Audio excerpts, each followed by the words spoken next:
Hi, welcome to the Resources Roadhouse. I'm Wally Graham. I'm in Melbourne. I'm at the new World Metals Investment Series, and I just had a chat with Scott Williamson, who's Managing Director of Blackstone Minerals. Scott, welcome back to the Roadhouse. It's good to see you again. Yeah, thanks for having me.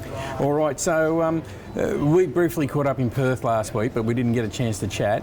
But while we were there, Blackstone, you released an announcement about an MOU you've signed in Vietnam.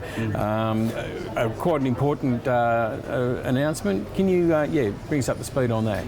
Yeah, so it's an interesting opportunity that came to us. There's a local Vietnamese rare earth refinery. It's been operating for over 10 years.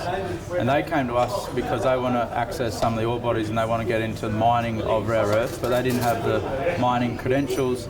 And they've come to us and said, can you come into a partnership with us and we'll look at trying to access some of these ore bodies.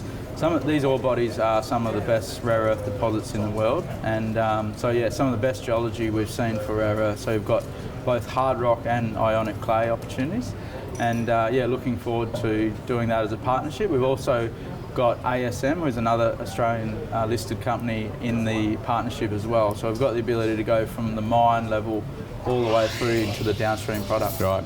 Well, just going back to, like you said, they approached you, they came looking for you. That must be some sort of acknowledgement of how Blackstone is establishing itself up in Vietnam. Yeah, and they particularly, because of our ESG credentials, our focus on green nickel and the ability to do things to an Australian standard. So they really want that capability to sort of mine to a world-class standard. So that's really what they approached us for, is that ability to go to the government and say, we'll do this properly, we'll look after the environment, look after the local people, and bring out the rare earths for the downstream.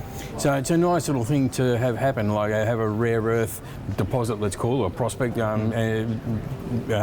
ready-made for you guys to go out and do what you have to do. Yeah, and so it is, from what we can see, they're all drilled out. They've been discovered in the 1960s. The government just hasn't sort of opened them up. Then now it's very obvious that, they're open for business.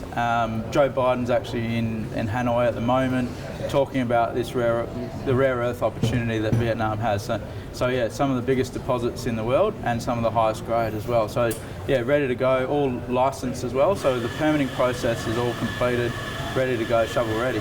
So it's a nice pack to be ahead of. No, we're well and truly ahead of the pack, and because of those relationships that we've built over the last 4 years in the nickel game. So well positioned to be the first mover on the rare earth space. All right, well, you just mentioned your nickel. Let's have a bit of a chat about the nickel project there too.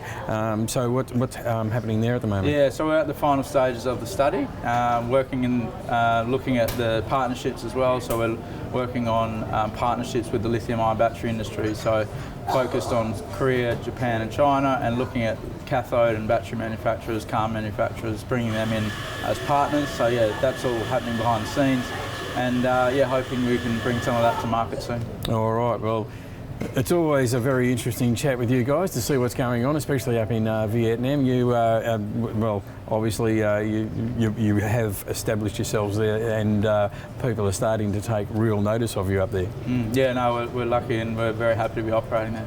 All right, let's catch up again soon. Great, thanks, Wally.